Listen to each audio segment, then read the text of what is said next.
अपघातग्रस्तांना आता मोफत उपचार मिळणार. हो, बरोबर ऐकलात तुम्ही. केंद्रीय रस्ते वाहतूक मंत्री नितीन गडकरी यांनी 28 मार्चला एक महत्त्वपूर्ण घोषणा केली.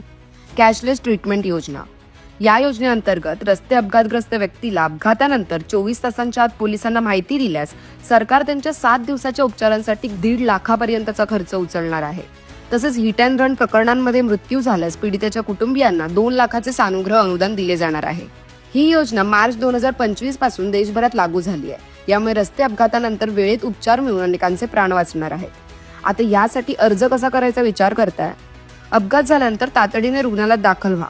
24 तासांच्या आत जवळच्या पोलीस स्टेशनमध्ये अपघाताची नोंद द्या. नंतर संबंधित रुग्णालय आणि पोलीस यांच्यामार्फत ही योजना लागू होते. अतिरिक्त कागदपत्रे आणि ऑनलाईन फॉर्म भरायची गरज नाही. ही स्वतःहून सक्रिय होणारी योजना आहे. ही माहिती लवकरात लवकर सर्वांना शेअर करा आणि हा व्हिडिओ आवडला असेल तर आम्हाला फॉलो करा.